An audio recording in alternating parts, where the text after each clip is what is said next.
이마트는 매출이 6.300큰데 영업이익은 다이소가 1200억 더 많습니다. 다이소 4424억, 이마트 연결 기준 3225억이에요. 한국 1등 유통이 균일과 매장한테 깨진 거예요. 1000원짜리 잡화 파는 가게가 어떻게 이걸 만들었을까요? 오늘 그 구조를 처음부터 풀어봅니다. 보고 나면 다이소가 다르게 보입니다. 더 자세히 봅시다. 2025년 다이소 매출 4조 5363억, 영업이익 4424억이에요. 영업이익률 9.75%입니다. 같은 시기 쿠팡은 1.46, 이마트는 0.16, 코스트코 코리아도 3.5예요. 한국 유통회사 중에 영업이익률이 두 자리로 가는 곳은 다이소가 유일합니다. 균일가 매장이 어떻게 이런 마진을 만드는 거죠? 이건 단순히 싸게 파는 회사의 숫자가 아니에요. 두 번째 충격은 화장품에서 나왔어요. 2024년 10월부터 다이소 매장 카드 결제액이 올리브영을 처음 추월했습니다. 그것도 일회성이 아니라 6개월 연속이에요. 2025년 3월 기준 다이소 1858억, 올영 1714억이었어요.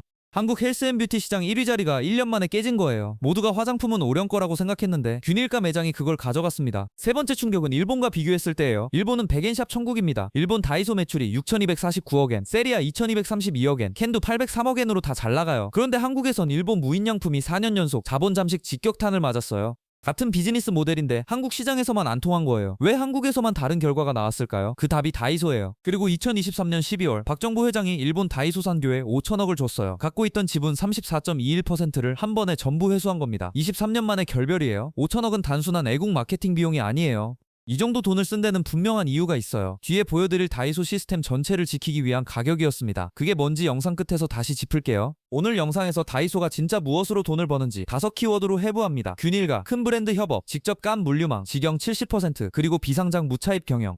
이 5이 어떻게 합쳐져서 영업이익률 10%를 만드는지를 차례로 보여드릴게요. 결론부터 말하면 다이소는 싼 가게가 아니에요. 정밀하게 설계된 운영 시스템입니다. 그 점을 머릿속에 두고 따라와주세요. 시작 전에 흔한 오해 하나만 짚고 갈게요. 다이소가 싼 건 중국에서 싸게 사와서가 아닙니다. 진짜 비밀은 LG생활건강이나 아모레퍼시픽 같은 큰 한국 브랜드들이 다이소용으로만 따로 만들어 납품한다는 데 있어요. 매대에 깔린 3만 종 중에 그렇게 만들어진 게 대부분이에요. 어떻게 작은 가게가 큰 브랜드를 굴리게 됐는지 처음부터 짚어봅니다. 박정부 회장 얘기부터 시작합니다. 1944년생, 한양대 산업공학과 졸업이에요. 1973년에 구로공단 풍우실업이라는 전구 제조회사에 들어가서 16년을 일했어요. 큰 회사의 사업부 임원까지 갔다가 1992년 47세에 그만두고 아성산업이라는 작은 회사를 차렸습니다. 처음엔 매장이 아니라 무역업이었어요. 일본에 균일과 자파를 수출하던 작은 무역상이었습니다.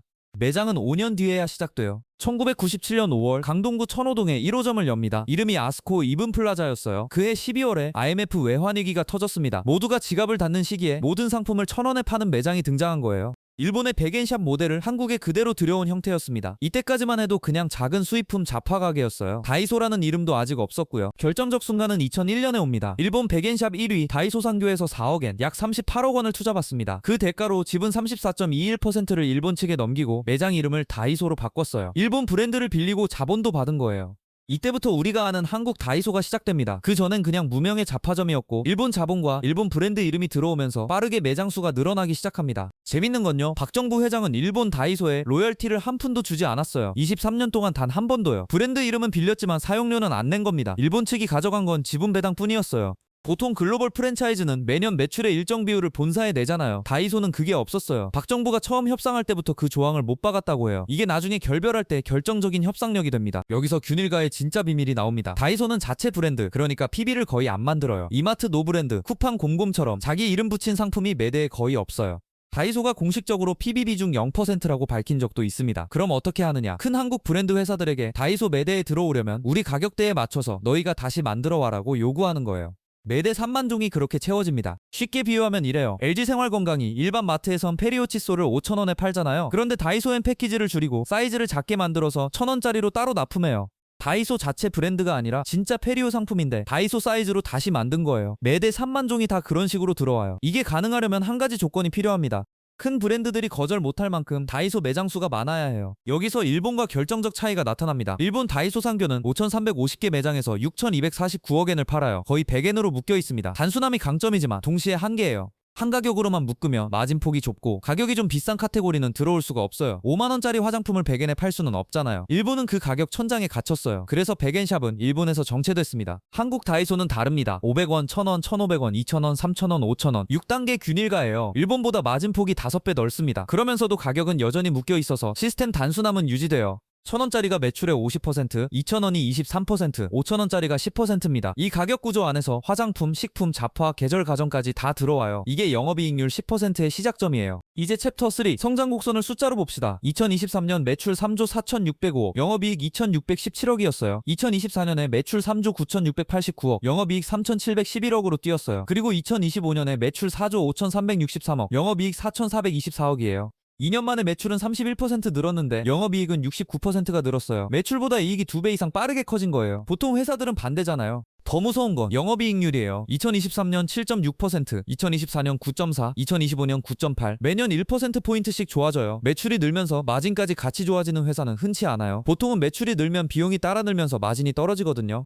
사람도 더 뽑아야 하고 매장도 늘려야 하니까요. 그런데 다이소는 반대예요. 매출이 늘수록 마진이 더 좋아져요. 비용 통제력이 끝판왕이라는 뜻이에요. 매장은 2025년 말 기준 약 1600개예요. 직영 1117개, 가맹 413개입니다. 직영 비중이 70%나 돼요. 이게 큰 차이예요. 가맹 위주인 편의점이나 일반 프랜차이즈는 본사가 매대 컨트롤이 어려워요. 점주마다 진열도 다르고 가격 정책도 다르거든요. 다이소는 매장 운영부터 상품 진열, 가격 정책까지 본사가 직접 잡아요. 1600개 매장이 똑같이 돌아가는 거예요. 균일가가 흔들릴 일이 없는 구조입니다. 상품 종류는 약 3만 종이에요. 이마트 트레이더스가 4000종 정도니까 7배 넘게 많아요. 그런데 신상이 매주 들어옵니다. 같은 매장에 오늘 가도 다음 주에 가도 새로운 상품이 보이는 구조예요.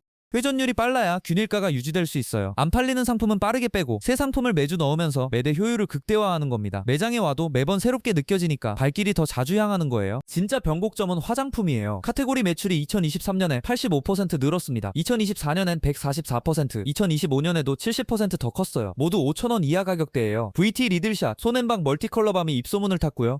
아모레퍼시픽이 다이소용으로 만든 미모바이 마몽드는 입점 4개월 만에 100만 개가 팔렸어요. 화장품만 1700종이 깔려 있습니다. 5,000원 이하 화장품 대규모 매대는 한국의 다이소밖에 없어요. 그 결과가 2024년 10월에 터졌어요. 다이소 카드 결제액이 올리브영을 처음 추월했습니다. 그리고 일회성이 아니라 6개월 연속 이어졌어요. 2025년 3월 기준 다이소 1858억, 오령 1714억.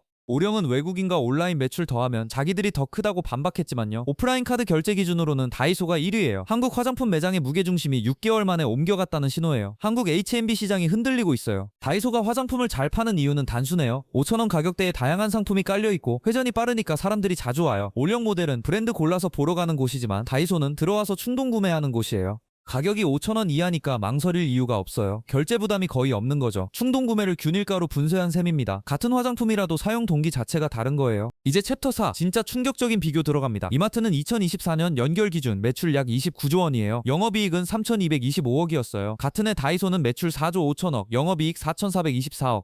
매출은 이마트가 6.3배인데 영업이익은 다이소가 1200억 더 많아요. 한국 1등 유통회사가 균일가 매장 한 회사한테 영업이익으로 깨진 결과예요. 이걸 보면 규모가 크면 이긴다는 통념이 깨집니다. 왜 이게 가능할까요? 진짜 돈은 매대가 아니라 구조에서 나옵니다. 첫째, 매장 부지를 직접 사들여서 임대료를 안 내요. 둘째, 용인, 부산, 안성, 세종에 자기 물류망을 깔았어요. 셋째, 직영 70%로 매장 운영을 본사가 직접 컨트롤. 넷째, 큰 MB 브랜드들이 다이소 사양으로 다시 만들어 납품해요. 이 4개가 동시에 합쳐지니까 비용이 누구보다 낮고 영업이익률이 2자리로 가는 거예요. 한 개만 잘해선 안 됩니다. 다이소는 비상장이에요. 박정부 회장 일가가 100% 지분을 갖고 있습니다. 차녀 박영주가 아성다이소 지분 13.9%, 장녀 박수연이 1.87%, 나머지 84%는 박정부 회장이 세운 아성주의라는 지주회사가 갖고 있고요. 그 아성주의은 박정부 일가가 다 가져가요. 외부 투자자가 0이라는 뜻이에요. 일본 다이소 지분도 사와서 정리했으니까 이제 100% 가족회사예요. 이게 어떤 의미일까요? 분기 실적 발표 압박이 없다는 뜻이에요. 보통 상장사는 3개월마다 실적을 공개해야 해서 단기 이익을 위해 가격을 올리거나 매장 수를 무리하게 늘리는 일이 생겨요. 다이소는 그게 없어요. 균일가 정책을 10년 단위로 끌고 갈 수 있어요. 부채 비율도 41%밖에 안 됩니다. 한국 대형 유통 평균이 100% 넘어가는 걸 생각하면 절반도 안 되는 거예요.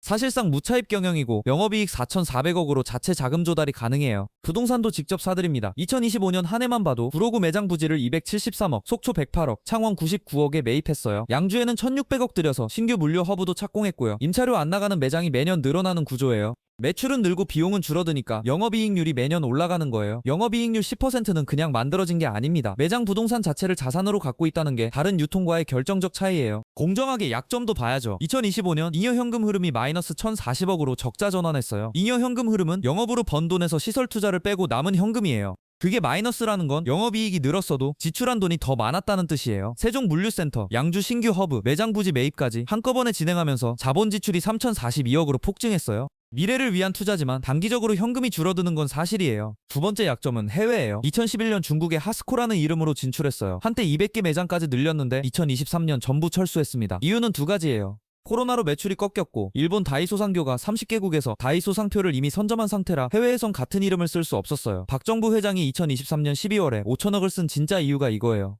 단순한 결별이 아니라 해외 진출의 자유를 산 겁니다. 마지막 챕터에서 무인양품 얘기가 다시 등장합니다. 일본 본사 무인양품, 그러니까 양품 계획의 2024 회계연도 매출은 7,846억 엔이에요. 글로벌 역대 최대치예요. 미국에서도 잘 나가고 동남아에서도 잘 팔립니다.